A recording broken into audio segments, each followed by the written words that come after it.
and we are talking about organic farming, growing your own food. And we have two guests today. One is having technical difficulty, but we have 50% of our guest speakers today. Thanks so much for joining again, Chuck.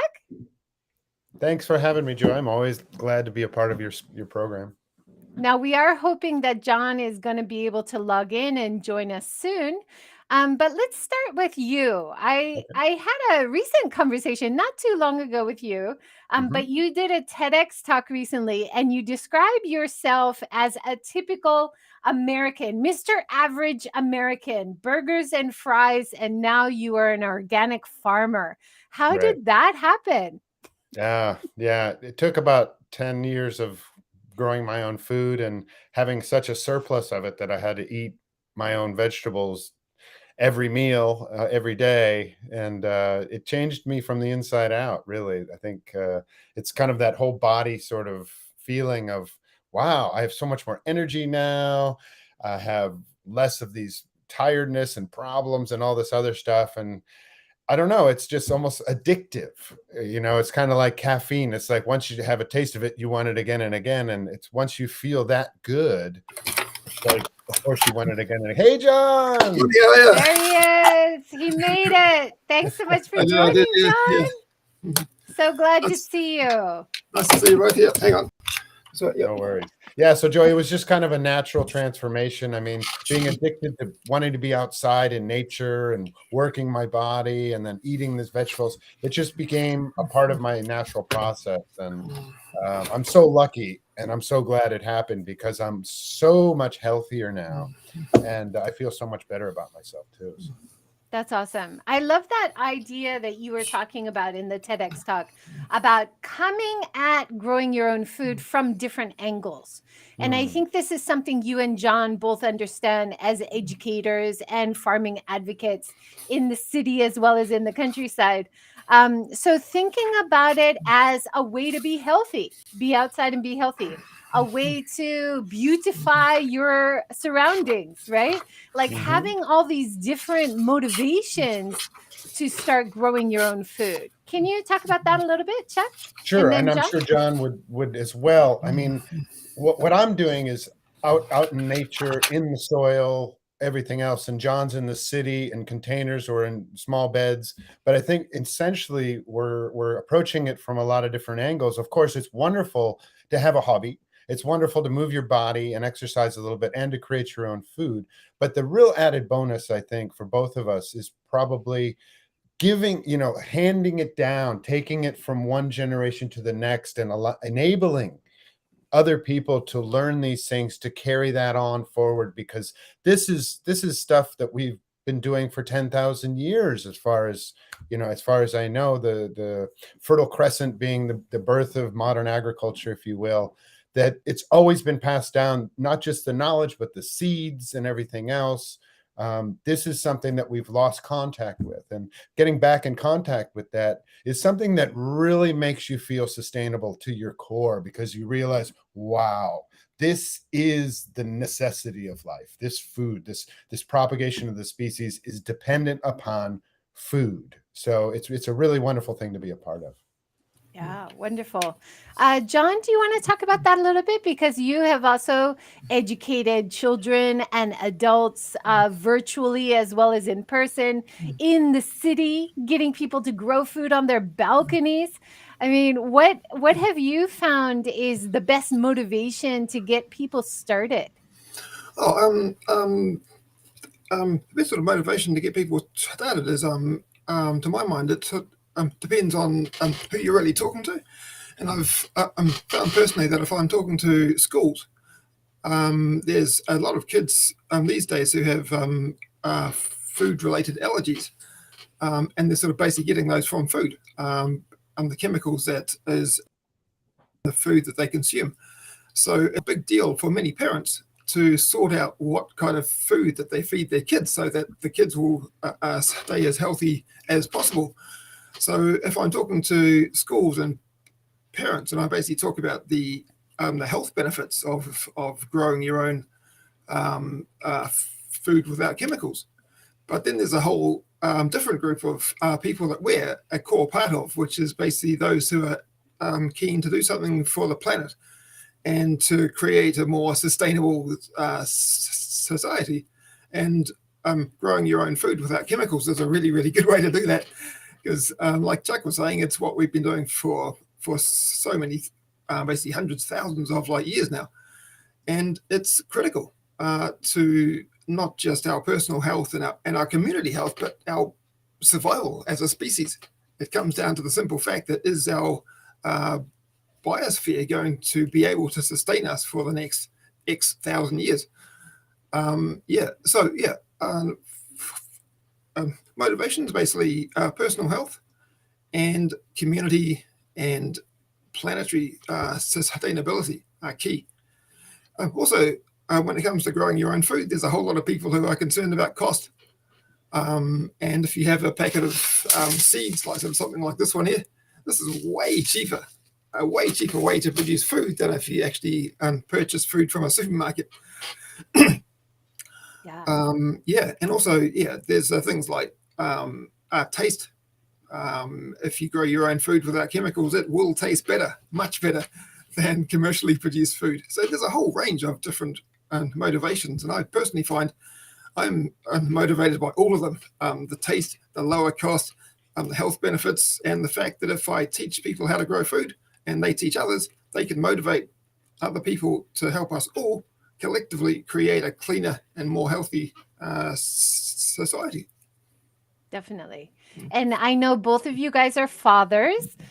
Did having children kind of motivate you yourself to get your kids out there growing their own food, as well as something you often hear parents talk about, to get their kids to grow their own vegetables when they're picky eaters? Have you found that with kids? If you get them to grow their own food, they're less picky because they're excited to eat what they grow? Chuck? Oh, go ahead, John. Okay, I've personally found with both my kids, when they pick the first tomatoes and cucumbers of the season, they go down really, really well. And I've found personally that typically kids aren't really keen on green salad type vegetables, but if they're tasty, they will like them. And vegetables are going to be more tasty if they're grown without chemicals. So by doing something good for the environment, by not using chemicals during the food growing process, we'll naturally produce tastier food that our kids will like. And like you said about becoming fathers, no. One thing that really scared me many years ago, like before my wife and I had our first kid, was I read some news about a woman's breast milk in the States. This was containing a whole shopping list of these terrible chemicals, including flame retardants. And that scared the crap out of me personally, because I thought, right, there's new mothers who are doing one of the most loving things for their new babies by breastfeeding them. Milk containing chemicals. So they're actually poisoning their newborns. And then I thought, hey, something's seriously wrong here. That if a woman's breast milk contains chemicals, where do those chemicals come from? And it didn't take long to work out that many of those chemicals come from food. And so what I found is that many new mothers, and when they become pregnant, they think, oh, I've got to start eating organic food now. It's a bit late. They should really be thinking about that years before, because all those chemicals from the food build up in our bodies and stay there. Well, I always think, isn't it, young people are so lucky now to have all this information, that it seems really a lot more clear now for young people than it did when we were kids, perhaps. Oh, for sure. I just want to address one comment in the comment section right now. Someone on YouTube saying, will this presentation be recorded for later viewing? Absolutely. You can find it right here at the same link anytime. Please go to work, do whatever you have to do, come back and watch it later. No problem. Chuck, do you want to talk about that as a parent or as an educator of small children, and how you got started, or your impression from that question? Yeah, I started. It's. I don't know if it's a coincidence. It's hard to remember back that far. It was about 12 years ago. I really started growing, and that's about the time my wife got pregnant. So I think I was partly motivated by that, but it was. I started farming by accident, and I tell this story ad nauseum, so I'm not going to bore anybody. But I just wanted to spend time in nature and build a log cabin, and it didn't work out. So I started gardening to have an excuse to be out there.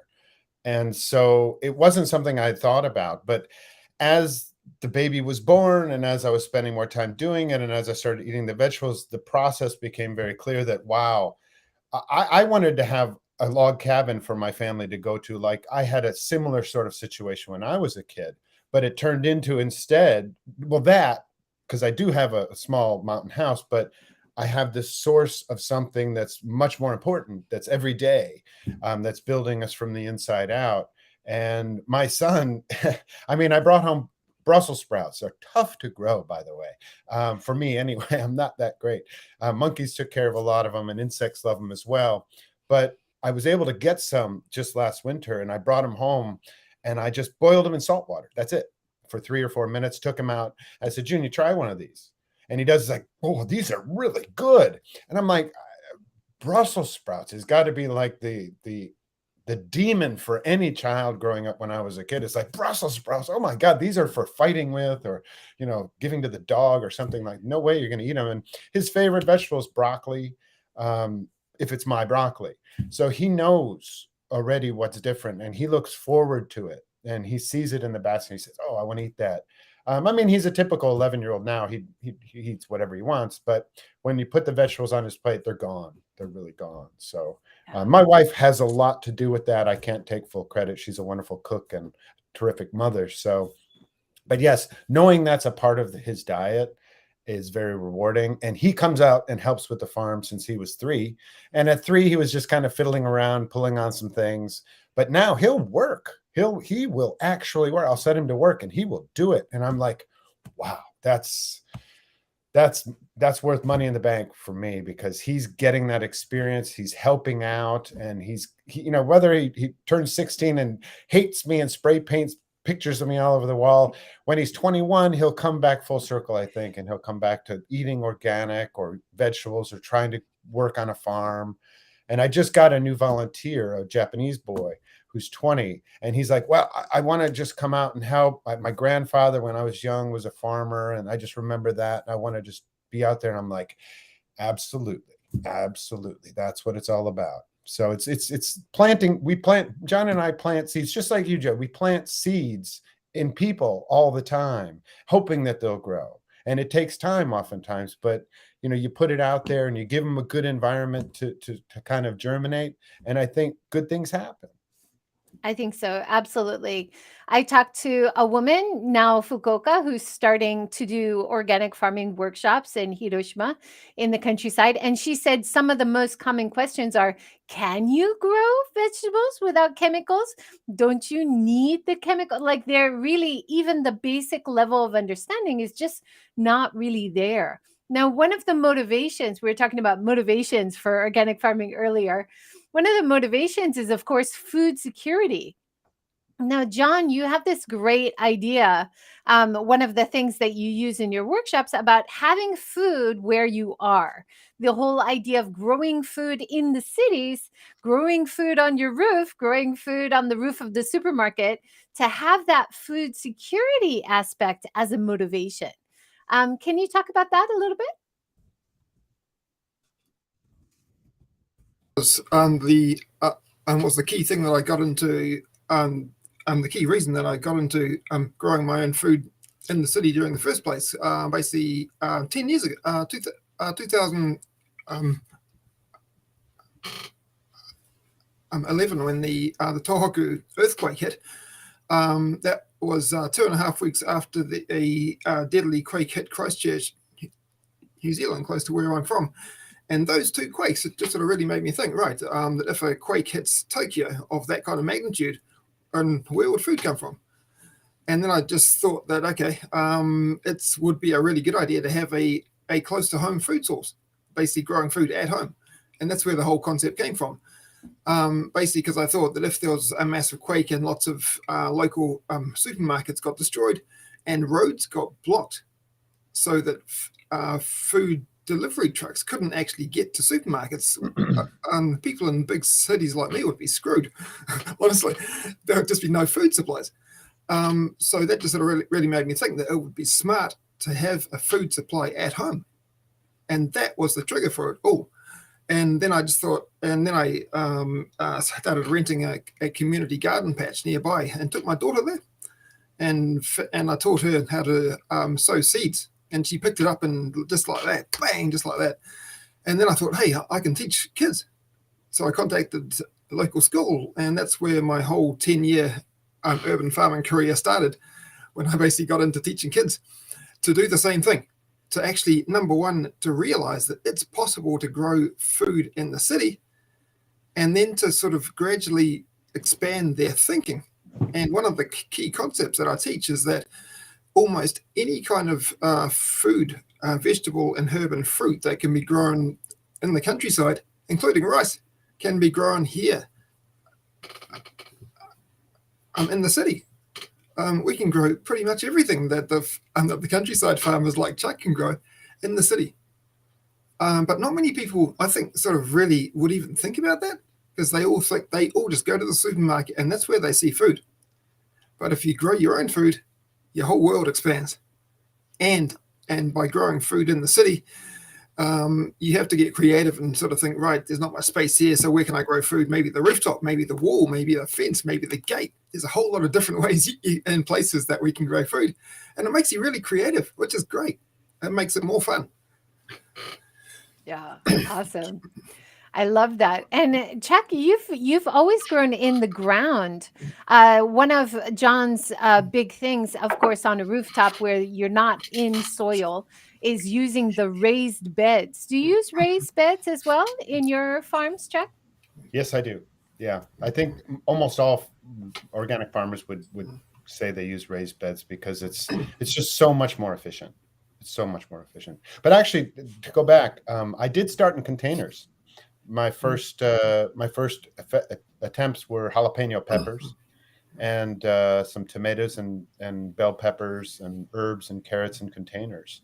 But that was 15 years ago when I didn't have any soil. And then one of my students at my English school came along and said, "Oh, I see you're growing stuff. My husband's retired and he's got a little garden. He could probably rent you one strip." And it was just down the road. So I did it for a year.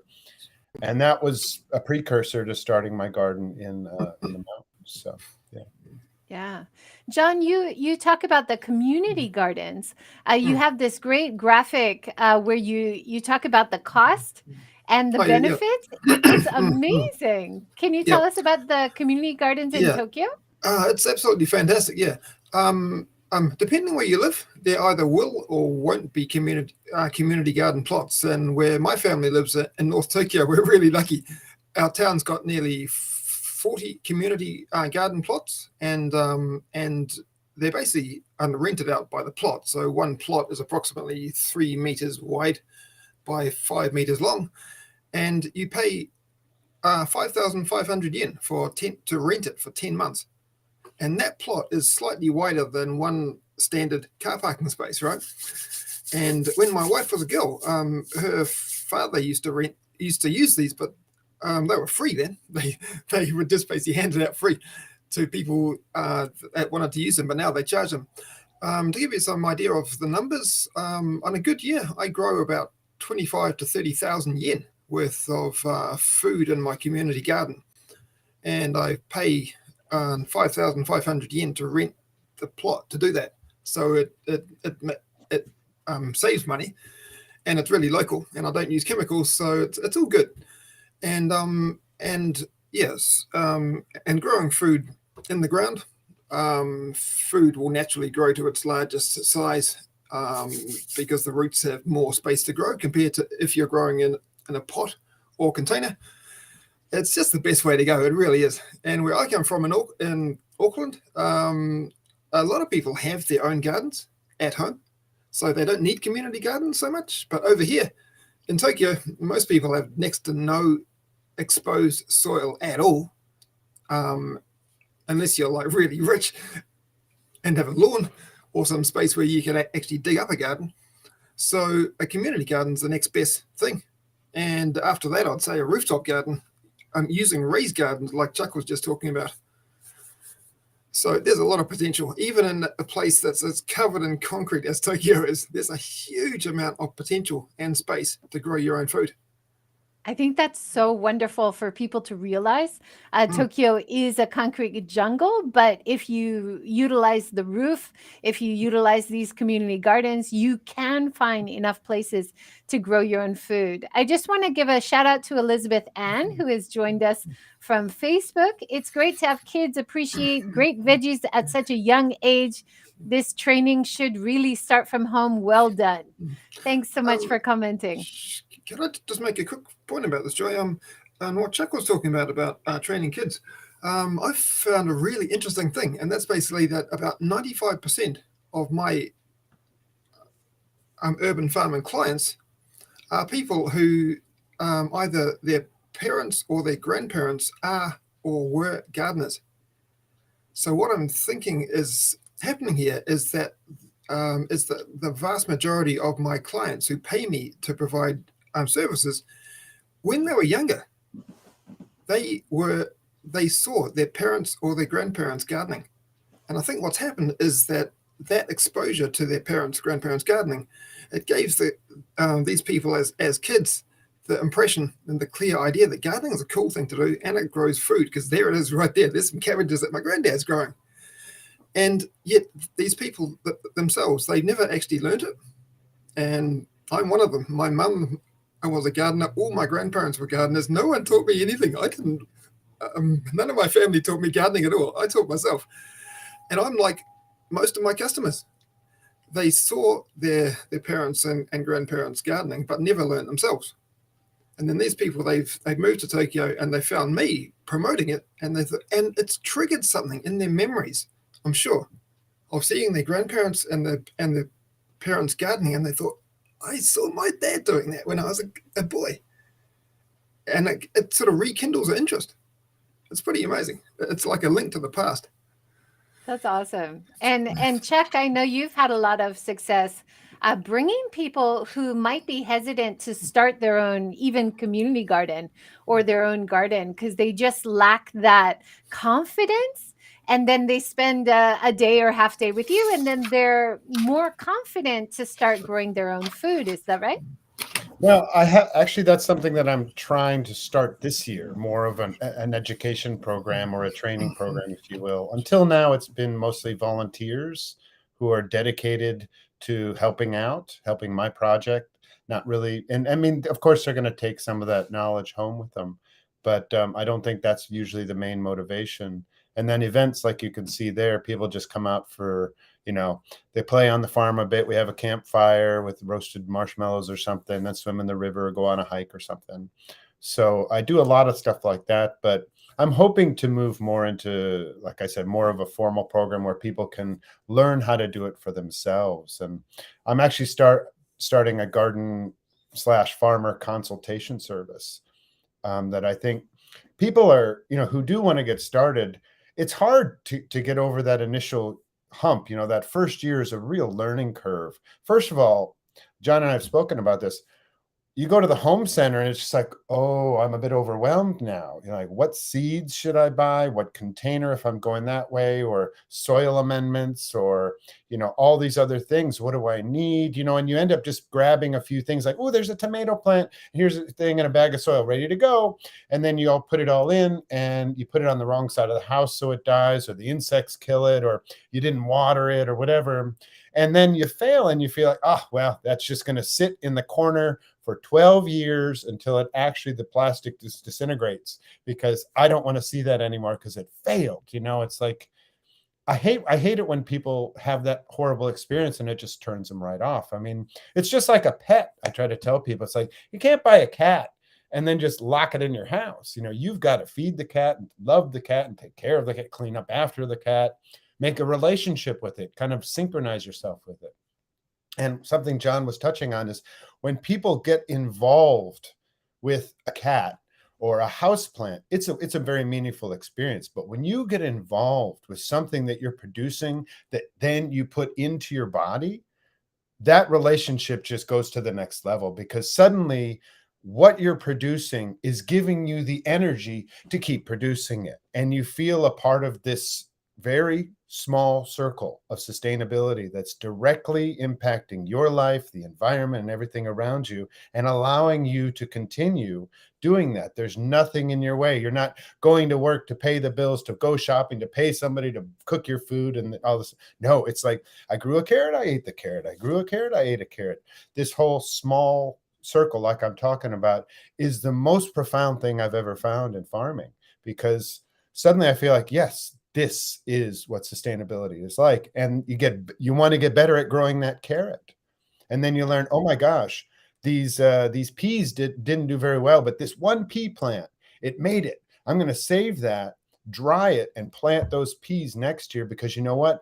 That is now genetically superior. And it's proven itself that in this environment where I'm growing it, it's going to live. It's going to produce peas. And suddenly after 5 years, you're producing just mega peas because you have selectively bred those peas to grow in your precise environment. I mean, the next guy over, it might not work for. The next town over, the next city over, or over in America, it may not be that particular pea, but in this area, and suddenly you realize, wow, that's the importance of seeds. That's the importance of vegetables and production and sustainability. Sure. Well, let's talk about seeds a little bit, because Jon has this great graphic showing the diversity that you can get. A normal supermarket, you might get one choice of cucumber, but if you go to the DIY center, you'll find 10 different kinds of cucumber seeds. So I think a lot of things that stump people is getting started with seeds. Any tricks of the trade you guys could share? What's the best way to get started with seeds? For me, it's really about, if you're just going to try to get started, I would say don't get seeds, get transplants, because honestly, starting a seed is a real skill set, and it's a lot of trial and error.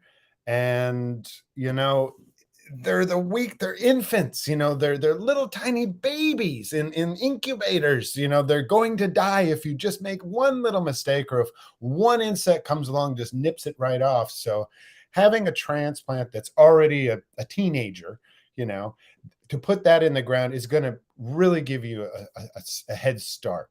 So I hate to say that. I don't want to say to everybody, you should buy transplants. It's better. Just for first starting out, it's really going to get you on track, I think. But as Jon and I have already spoken about with our collaborative efforts, and what I'm going to talk about in my consulting sessions, is as soon as you get a transplant, if there's a plant growing, hold it like this up to the light so you can look under the leaf to see if there's aphids, spider mites, or anything else, any sort of diseases or rust or any sort of problem with that plant before you put that in your basket. Because otherwise you're just bringing home a disaster. It's going to fail. So I buy hundreds of transplants every year, and I am looking at them in the home center. People pass me by like, what the heck is he doing? But the people who come up like, oh yeah, I know what he's doing. He's looking for caterpillars. So there is a learning curve with whatever you do, but seeds are a learning curve. So if you're going to go for seeds, be in it to win it, because you're going to have to prove yourself with the seeds, I think. And that looking for insects and picking off the insects yourself by hand is something I hear from organic farmers in the series so often. The Hive and Barrow, that was a really funny story. They're an organic farm in Chiba. And she said they had a local Japanese TV company come and do a feature on them. And she didn't even think about it. She reached out and just smashed a big bug on camera. And they're like, I don't think we can show that. And she's like, but this is a really important part of organic farming. We're not using chemicals, right? Right. Well, I have volunteers who are so, altruistic, and they actually pick the caterpillars off and run them off the farm and deposit them on a tree or something like that. I'm like, okay, I just squish them. It's much easier. Jon, anything to add about the seeds to sprouts? Yeah, yeah, for sure. Yeah. I think, like Chuck was saying before, it's quite important actually to make the food growing experience a good one from the start, so that people don't get put off the whole process. And what I've found personally is basically getting people just to grow baby leaf seeds first, and these baby leaf seeds, they can be grown within about 12 to 14 days from seed, so they're really, really quick to grow. And there's basically 3 or 4 key points to growing seeds successfully. One, you got to read the back of the packet and find out and check the seed sowing season. In spring, which starts here in Japan next month, we can grow pretty much anything. So you can basically start growing from seed from like approximately the middle of March. But you've got to check that you're growing in-season seeds. Number 2, you've got to use general purpose soil. And if you're here in Japan and you can't read kanji, but you are checking out bags of soil in a home center or garden center, just check the pictures that are on the packet of soil. If it shows some food and flowers, that's general purpose soil. You can buy that. Number 3, and probably the biggest mistake that people make when they're sowing seeds for the first time is they sprinkle seeds on the soil, but they put too much soil on top of it. They might put like 1 inch or maybe 2 inches of soil on top of their seeds. That's way too much. All you need, and the most important number in gardening, is 1 centimeter. And that's basically your fingertip like that, just the tip of your finger. That's the maximum amount of soil that you should be putting on top of your seeds. And you can put less, you can put 1 or 2 centimeters just to cover the seeds, but no more than 1 centimeter of soil goes on top of your seeds. And then make sure that you put the seeds in the sunniest place possible. So just look outside, find where the sun shines most, put most of your pots there and your containers there, and then make sure that you water them regularly. Those points are pretty much going to guarantee that your seeds will grow first time. So it's important. That's really good advice. Yeah. And to Chuck's point earlier about every garden's going to be a little bit different depending on your sunlight and everything, right? And your personal ability to water regularly or read. That I have tried just in an area that's quite sunny, just trying different seeds in one area that I think has potential and seeing what grows, and then trying more of that one that seemed to work. And the ones that don't work, I give up on and go buy some sprouts, right? Well, that's a really good point. Something that I sort of teach my clients is to basically just do more of what works. So if you find that you can grow tomatoes in down one side of your balcony, but they don't grow very well down the other end, just find out what grows best where, and then just keep doing that. And if something doesn't work really well, like you might start growing like a spinach and it looks really sad, looks sort of pretty droopy, move it to somewhere else where it might get some more sunshine, or maybe less sunshine if it's during summertime. And just like sort of move things around and find out what works best where. And then once you find out what grows best where, just keep doing it more. It's really simple. You basically just learn from experience. And that's what experience is all about. You learn what doesn't work. And the things that don't work and the mistakes that you make, they should be teaching you what to do next time so that you'll basically be more successful and grow more food. And that doesn't take too long. That's great advice. The path of least resistance, and learn along the way, reassess and make new plans, right? It's all about finding sustainability. It's the same.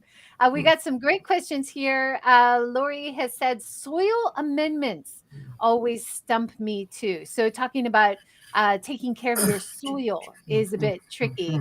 What she's probably talking about is compacted as John was saying there, you buy the bag of soil, which is basically potting soil that John's talking about if you're growing in containers. But you can also put it in the ground, I suppose. But it's probably not going to have enough food or fertility in it to really feed your plants to become really big, healthy, and strong. Or at least at the most, it'll be just one season of growth. And then you're going to have to put something in it, which would be an amendment, which is another word for fertilizer. But also there's amendments like perlite, which will lighten your soil, and some compost, which will kind of hold water and add micronutrients and microorganisms. So there's a lot of kinds of amendments out there. And don't feel bad that you're, a bit lost. I'm also a bit lost. And I'm sure Jon also feels lost sometimes with, what is the correct thing to do here? And should I be adding animal manures? Should I be adding this chemical and calcium and all this other stuff? And I mean, there's whole courses in universities, years of study to go into really understanding all those things.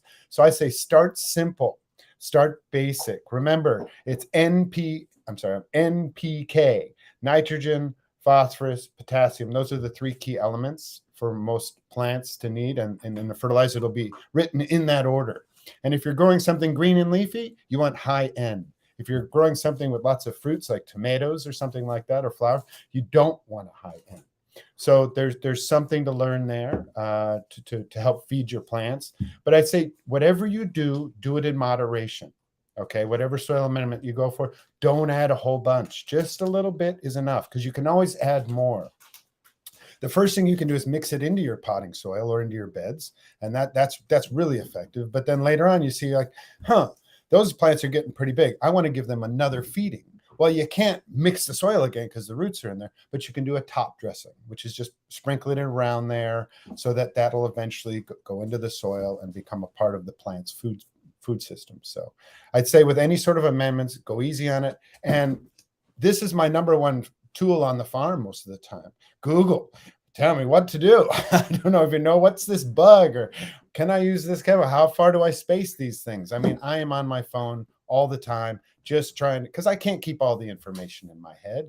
That's what that's for. So use technology to your advantage in moderation. And as Jon said, any failure is not a failure. It's just another way of learning what not to do. Right. When things don't work, it's another learning opportunity, right? And Now honestly, I listened to this great podcast. Actually, it's a radio show podcast from the States. You Bet Your Garden. I love Mike McGrath. He's hilarious. He's very knowledgeable. And it's a call-in show as well as kind of a special feature show. So it's got a lot of elements. And the website is also fantastic with all these questions and answers. Anyway, he always says, if you get 60 or 70% production out of your plants, like, I mean, 30 or 40 of them percent die, you are doing great. I mean, a professional farmer would be over the moon with those numbers. So just remember, nobody's at 100%. Yeah, good advice. And Heather Fukase from Nagano Naturally, she listens to podcasts when she's out on the farm too. So I think that's a way to keep you learning, keep you motivated, learn trial and error along the way, try things you want to eat, those kinds of things. Heather's great. We're eating her apples right now. So. Oh, awesome. A great question from C. Dobbins on YouTube. Are there government and or academic organizations or agencies in Japan that offer assistance for gardening like university extension offices in the United States? Well, he mentions JA. I assume that's a he, might be a she. Sorry about that. JA. Jon, I'll let you handle this one. I don't have a great image of JA myself. So I think in general, we could say, and this is from all the interviews I've done in the series with organic farmers, there's not a lot of support from government organizations or big agriculture organizations for organic farming or universities. Because they were mentioning the university extension offices too. Yeah. That's why we need you guys doing what you're doing and promoting grow your own food from many different motivations. Do it naturally, do it for your health, do it for food security. You guys are coming at it in the right way, I think, to create momentum, create motivation. Hopefully, what you're doing from the grassroots level will have an effect on policy. But at the moment, it's pretty frustrating, right? Yeah, I think that one of the main services that the university extension offices in the States, and I'm sure in other countries as well, offer is soil tests to find out what is my soil lacking. Oh, it's low in magnesium or boron or something like this, one of these trace minerals that are important plants. And I think unless you are a registered member of JA, you cannot get those services, but you can get them if you are registered, because my mother-in-law was a farmer. And she had told me that she could get them. And at one point I gave her a bag of my soil. I was like, could you get this tested? And I don't think it was ever able to be done. But so those things are possible. It's just, I don't think they're easy to access as they are in the States. So. Right. One way that I think might make change quickly is if we can get more mandatory composting around Japan, then we're going to see more support and collaboration with farmers in the city, outside the city, everywhere. Kamikatsu is the only place I know of in Japan that has mandatory 100% composting. But whenever I talk with government policymakers, I always suggest it. Let's do composting on a mandatory level.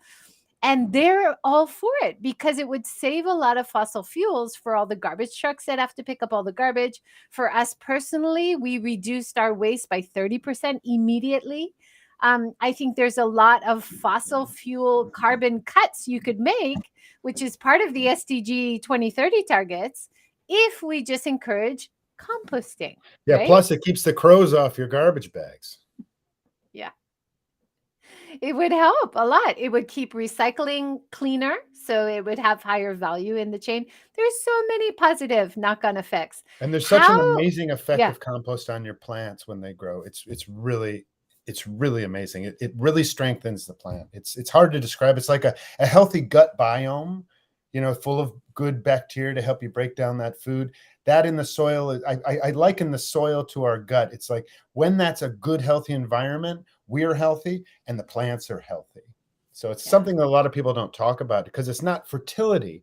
It's this microcosm in the soil, this little city of microorganisms going at it that creates this wonderful, vibrant soil environment for plants to grow in.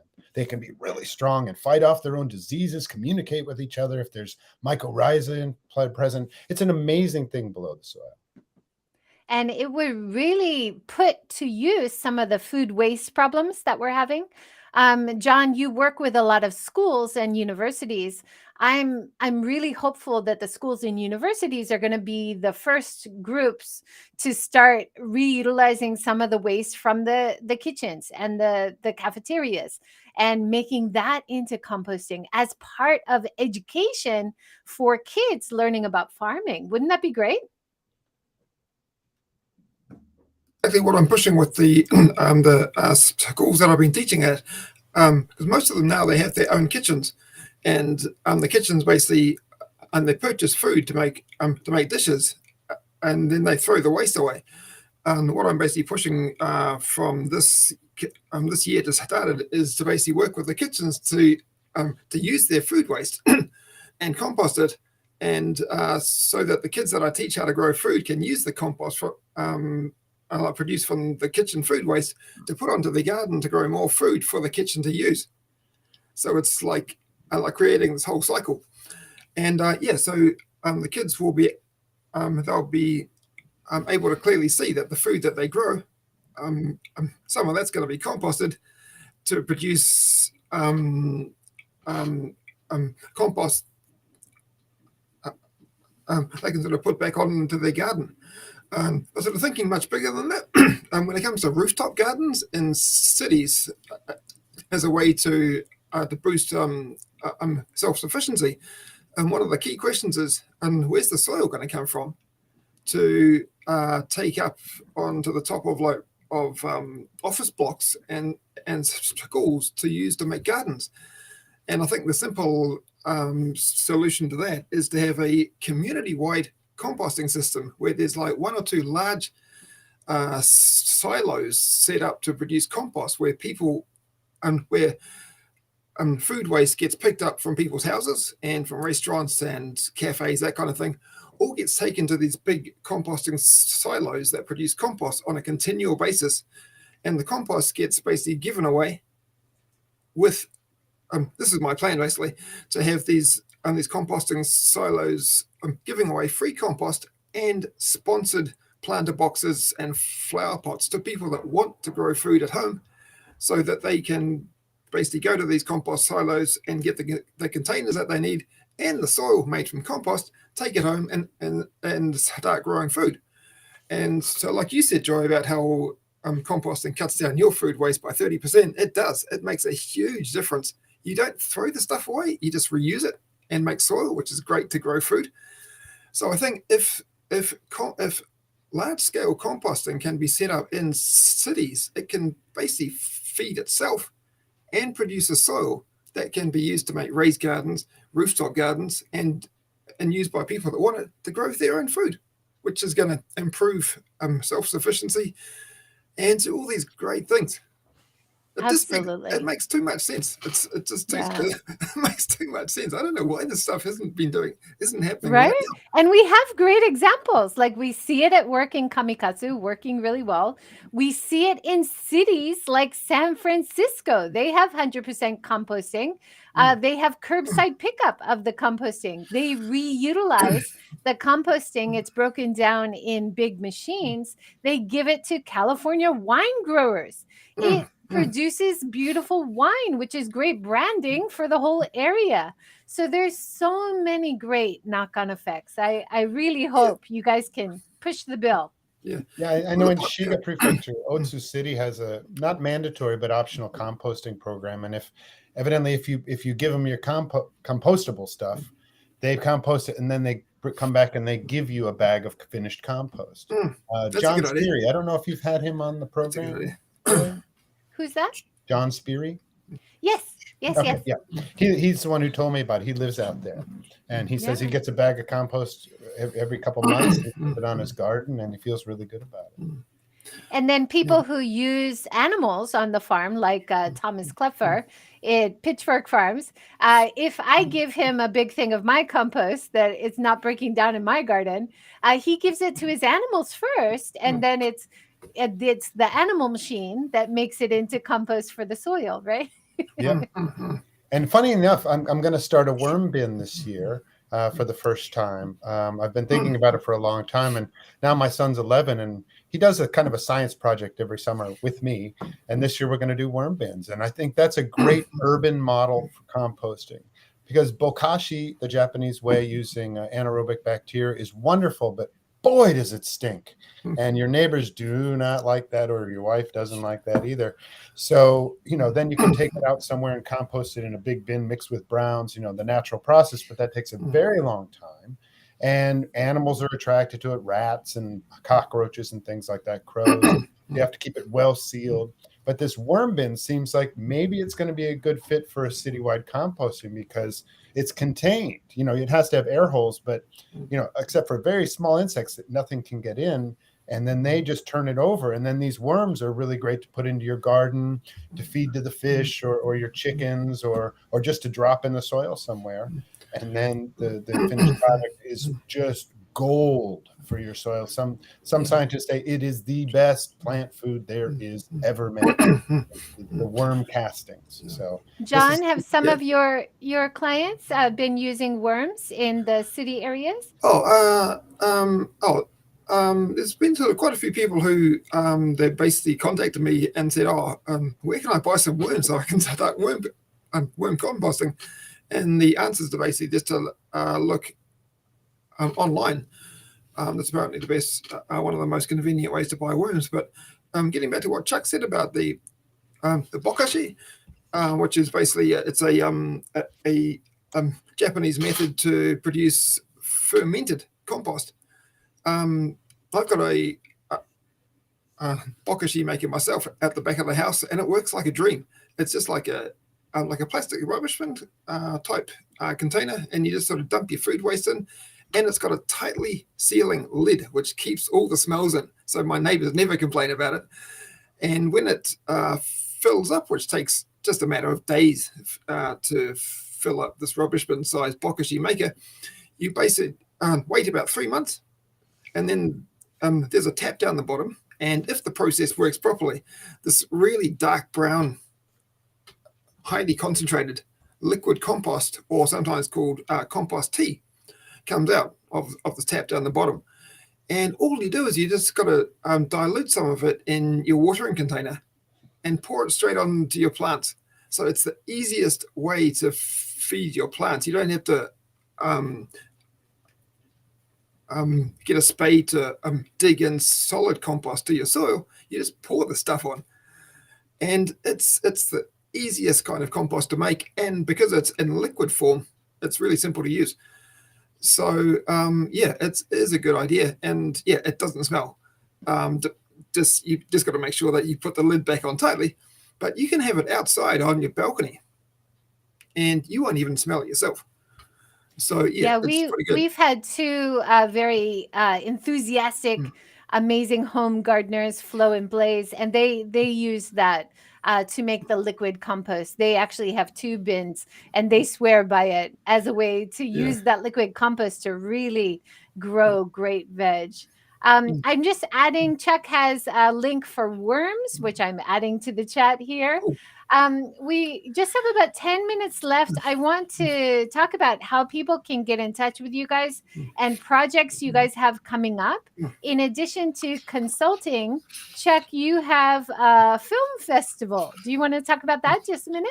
Sure. That's just a side project I'm doing to promote sustainability across Japan and the world, is giving people with small initiatives, startups, or even larger ones, the opportunity to have a film created and join our screening, so that we can help spread the word, and we can promote that project, and other people can learn about you and maybe help out or plug in, or you could learn about other projects that you'd like to plug into. So I'm hopeful that a lot of people will get on board with this. We're looking for people who can help create and edit the films, as well as people with these projects. So if anybody knows about this, I'll put the website up in the chat in a minute. Or I think actually I shared it with you, Joy, privately. Maybe you could put that up. I just put it up. Oh, thank you. So that's our SOS Green Screening website, and you can apply there. You can contact me and the team as well. As many projects as we can get up there, we're hoping to do it. John, you're welcome to do one as well. I think that the more people get an opportunity to see these sorts of things, not only will they be able to plug into you, but they'll feel inspired to do something themselves. So, yeah. Yeah. And John, you have some great consulting work coming up with schools. You also do virtual workshops for people learning how to grow their own food, right? Yeah. The COVID crisis basically sort of drove myself, like many people, to consider how to provide services online. So I can basically teach people worldwide now how to grow their own food. I've got about 20 different lessons that I can teach, from basically the simple stuff like sowing seeds and transplanting seedlings to teaching people how to set up a balcony garden, grow food on walls, set up rooftop gardens, grow sprouts, you name it. So I can basically train people online. They don't even need to leave the house now. That's good. And for people living in Tokyo and Japan, I can advise on where they can buy the equipment that they need to grow food. Basically what they need and where to buy it from. Just quickly, another plan that I'm going to be taking further this year is called Food Havens, which is an initiative where I'm basically working largely with schools, but want to start working with offices in Tokyo, and to basically go in there and set up a rooftop garden for them, or a garden on some space that they have, and then basically I've got the Food Havens basically focuses on a 4-word strategy, which is grow some, give some. So the plan is to encourage as many schools and offices to grow their own food, and donate some of that food to a local food bank or community support organization, so that we can basically provide safe, chemical-free, healthy food for free to people that need it in the city. And my plan is to basically get hundreds of schools and hopefully thousands of corporate businesses in the same city, and flood the food banks with free food, and completely take out urban hunger issues. And then transplant that model to Osaka, to Kyoto, where you are, to Shanghai, to Beijing, to Malaysia, to London, to Auckland, to Singapore, everywhere. It's such a simple strategy. Grow some, give some. To basically spread the good word and spread the good food to people that need it. worldwide. And I love I've that. shown that works here in Tokyo. I just want to expand it. So it's not just, and I showed your photo working here with Second Harvest, such a great organization which is helping people who are food insecure, but having fresh food, fresh organic food available for people who are food insecure, It's free as that's well. a It's all game free. changer. Yeah. Amazing. Well, right? The thing with Second Harvest is that most of the food that they get given from wedding halls and from supermarkets and so on is it's often damaged packaging, like a box of cans that might have been dropped, or it's coming close to the expiry date. But most of it's packaged and processed, which means that it most likely contains chemicals. I started supplying Second Harvest Japan with fresh food that doesn't contain chemicals. And I want to really, really ramp up that supply and get more schools and companies to basically provide free food to Second Harvest Food Bank, so that the people who need the food, who go to Second Harvest to get it, are going to be getting good food that's going to support their personal health and their families. And that's not going to have a can or a packet or a carton that gets thrown away. Yeah.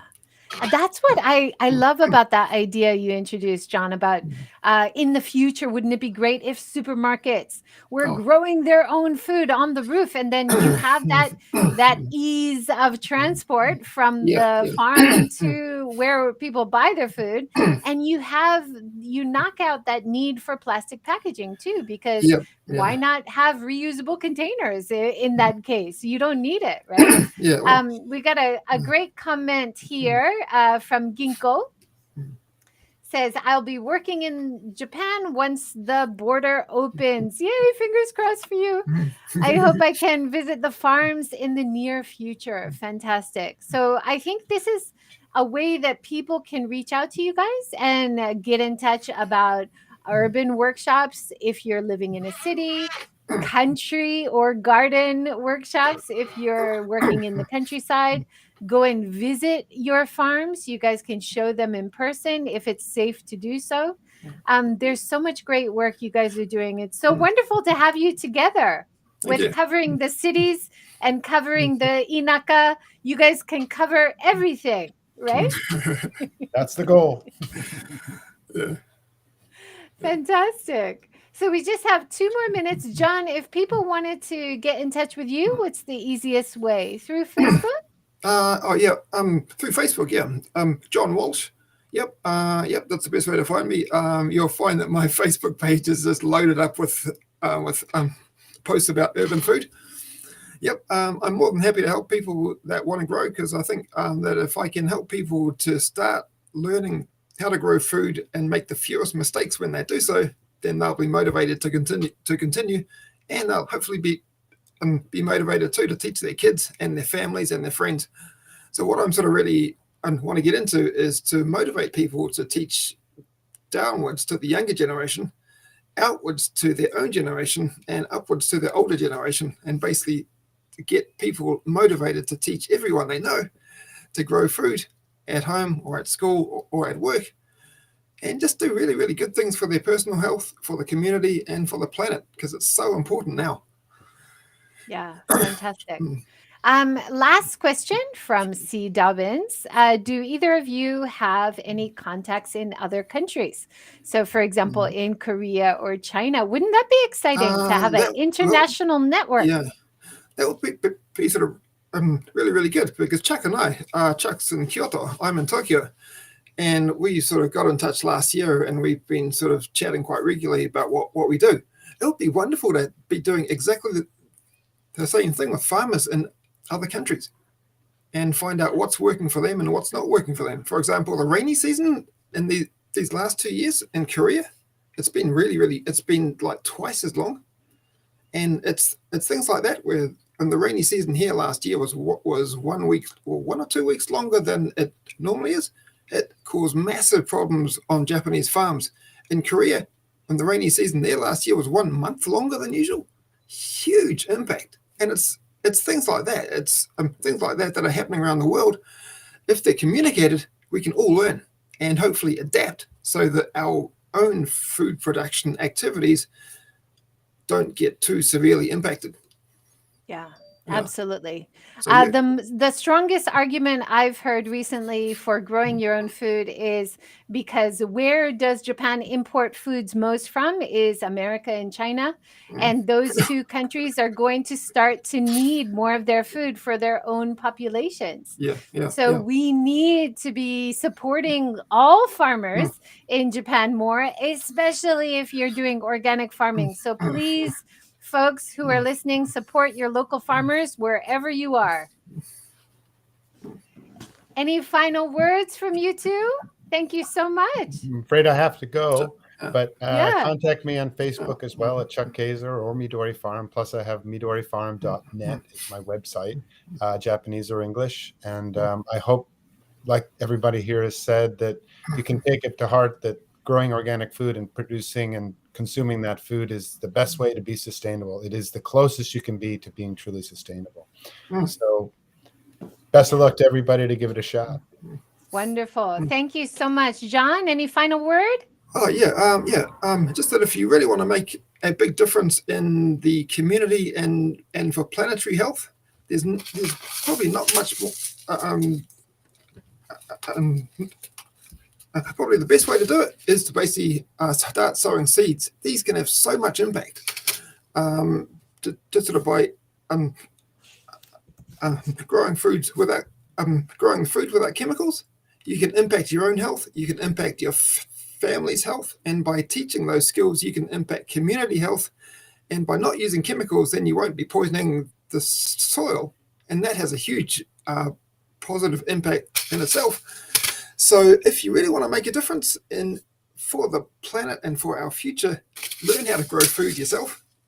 And the great thing about doing this, like about growing food, is that you don't need a mission statement or a glossy sustainability brochure to do it or to start it. You just need these and some soil and a pot, and that's it. And just keep doing it. It's thank you simple. guys so much. Absolutely. Everybody go grow something. Have a good day. Take care. Bye.